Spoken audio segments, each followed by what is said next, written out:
ইলিশ কত করে দিচ্ছ? বাংলাদেশের একটা মাছের দাম 1 কিলো ওজনের 1800-1900 টাকা। বাংলাদেশের দিকে দাম কমে গেছে বাংলাদেশেও এগুলো প্রকৃতির ইন্ডিয়ান ইলিশ নাকি বাংলার? দাদু বৃষ্টির মধ্যে ভালো কত করে দিচ্ছ? জন্য দাম বেশি না কিন্তু সস্তা। কতটুকু মাপলে এখানে? পেঁয়াজ কত করে? প্লেট মাছ কত করে দিচ্ছ? তুমি তো বর্ষার মধ্যে প্রচুর টাকা নিয়ে। আচ্ছা ঢাইট মাছ এইটা? এটা আর টাকা বরবটি কত করে? আজকে তুমি সব প্যাকেট করে লাগাইছো প্রচুর ইলিশ। ইলিশের একটা মেলা লাগিয়েছো তো ইলিশের। নমস্কার বন্ধুরা, আমি নির্পেন আর আপনারা দেখছেন আমার বাজার। আজকে আমি চলে গেছিলাম শ্রীরাম ঠাকুরনগর বাজারে। তো পুরো বাজারটি আপনাদের একবার ঘুরে দেখাবো। ভিডিওটিতে পাশে থাকবেন আর অবশ্যই একটা লাইক করে দেবেন, একটা কমেন্টস করে দেবেন। আপনার একটা লাইক একটা কমেন্টস আমাকে ভিডিও করতে আরো মোটিভেট করে। ভালো থাকবেন, সুস্থ থাকবেন, ধন্যবাদ বন্ধুরা। ইলিশ কত করে দিচ্ছ? 800 আর 1200। এইটা 800 আর এটা 1200। এটা কি আমাদের ইন্ডিয়ান ইলিশ নাকি বাংলার? এটা সব রাজনীতি। এই রায়দিঘি মাছ প্রচুর ইলিশ। ইলিশের একটা মেলা লাগিয়েছো তো ইলিশের। যে তোমার এই পটল কত করে? আর এই পেঁপে আর বাঁধাকপি? বাঁধাকপি তো নতুন এসছে বাজারে, হ্যাঁ? আর ধনে পাতাও আছে 400 টাকা কিলো। আর কালো বেগুন? কালো বেগুনে 520। বৃষ্টির জন্য দাম বেশি না কিন্তু সস্তা আছে। আচ্ছা মাছ কত করে দিচ্ছ? কি মাছ? এই যে পমপ্লেট কমপ্লিট 400 টাকা। আর ভোলা? ভোলা 300 টাকা। 300। আর এই কাতলা রুই? কাতলা আছে, জ্যান্ত কাতলা 280 টাকা কেজি। 280 টাকা। আর বরফের মাছ আছে 260 টাকা কেজি। বরফের মাছ 260 টাকা। বাজারটিতে এরকম ভিড় প্রায় প্রতিদিনই থাকে। সেদিন বৃষ্টি হয়েছিল, যার জন্য ক্রেতারা কম এসেছিল, কেনাকাটাও একটু কম হচ্ছিল।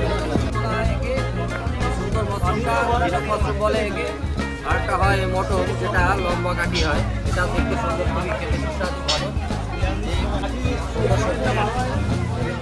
কাকা মাছ কত করে দিচ্ছ? এটা 400 টাকা সলিড 400 টাকা। আর এটা 280। 4 কিলো 4.5 কিলো। 4 kilo 4.5 kilo.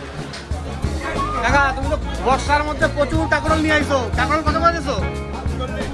আর ওল? এই পেঁপে কার পেঁপে?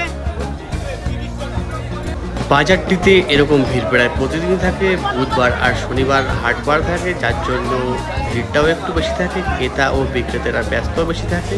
আর আপনারা যদি কখনো আসেন, এই 2 দিনটির মধ্যে যে কোনো একটা দিন বেশি চলে আসবেন। কাকা বরবটি কত করে? আর এটা কি লঙ্কা এটা? এই লঙ্কা কত করে? 10 টাকা শোয়া। চিংড়ি কত করে দিচ্ছ? 400 টাকা। আর তোমার ওই ট্যাংরা?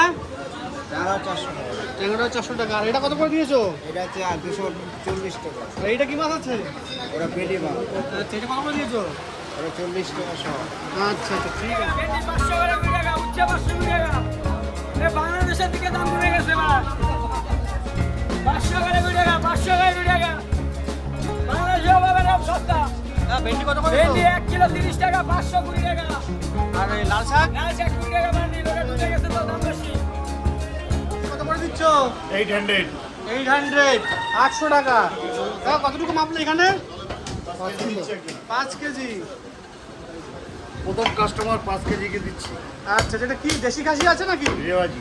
রেয়াজি একদম সুন্দর জিনিস। পেঁয়াজ কত করে? রসুন 40 টাকা সহ। আর আদা কত করে দিচ্ছ? আদা 20 টাকা শোয়া। বাংলাদেশের একটা মাছের দাম 1 কিলো ওজনের আপনার 1800-1900 টাকা। আর আমার এখানে 1 কিলো একটা মাছের দাম হচ্ছে 1300-1400 টাকা দাম। আচ্ছা তাই তো দেখছি আমাদের এখানে মাছের দাম তো খুব কম ওদের ওখান থেকে। এই যে কাতলা, এই যে কাতলা দেখছেন, এই যে কাতলা একটা 4 কিলো ওয়েটের লোকাল কাতলা। একটু তুলে দেখাও তো কাতলা। কাতলা 4 কিলো ওয়েটের লোকাল কাতলা। আচ্ছা হ্যাঁ, এর দাম কত? কত রেখেছো এটা দাম? এর দাম হচ্ছে আপনার 300 টাকা করে। আচ্ছা তো ওদের দেশে খেতে গেলে তো 1000 টাকা লেগে যাবে। 1000 টাকা কিলো। আচ্ছা হ্যাঁ। দাদু বৃষ্টির মধ্যে ভালো আছো? তা সবজি কি এত কম না বিক্রি হয়ে গেছে? ও সবজির মধ্যে সবজি কম পাইছো বৃষ্টির মধ্যে? আচ্ছা এই কাঁকরোল কত করে দিছো? বেগুন? আচ্ছা বাড়ির সবাই ভালো আছো তো? মাছ কোনটা কত দাম রেখেছো? শিঙি কত করে দিচ্ছ? 70 টাকা। 70 টাকা। এই বড়টা শিঙি 80 টাকা। আর এই পমপ্লেট 350 টাকা। আচ্ছা আচ্ছা। আর এই পাবদা বেলে আর ওইদিকে ভোলা কত করে দিচ্ছ? 300 টাকা। আচ্ছা আচ্ছা। কই কত করে দিচ্ছ? 35 টাকা। 35 টাকা শোয়া। আর ভিডিওটি এই পর্যন্ত দেখে থাকলে অবশ্যই চ্যানেলটিকে সাবস্ক্রাইব করে নেবেন আর বেল আইকনটি দাবিয়ে আমার পাশে থাকবেন। আর আপনারা জানাবেন কোন কোন বাজার আপনারা দেখতে চান, আমি সেইভাবে নিত্য নতুন বাজার নিয়ে আপনাদের সামনে হাজির হব। তুমি সব প্যাকেট প্যাকেট করে লাগাইছো? বাগের লাগাবো না, রাতে লাগাবো না ভাই। ও প্যাকেট কোনটা কত? 10 টাকা প্যাকেট, 10 টাকা। আচ্ছা যেটা নেবো সেটাই 10 টাকা। 10 টাকা প্যাকেট। বন্ধুরা পুরো বাজারটি আপনাদের ঘুরে দেখালাম। ভিডিওটি কেমন লাগলো অবশ্যই কমেন্টসের মাধ্যমে জানাবেন আর একটা লাইক করে দেবেন। আপনার একটা লাইক একটা কমেন্টস আমাকে ভিডিও করতে মোটিভেট করে। ধন্যবাদ বন্ধুরা, ভালো থাকবেন, সুস্থ থাকবেন।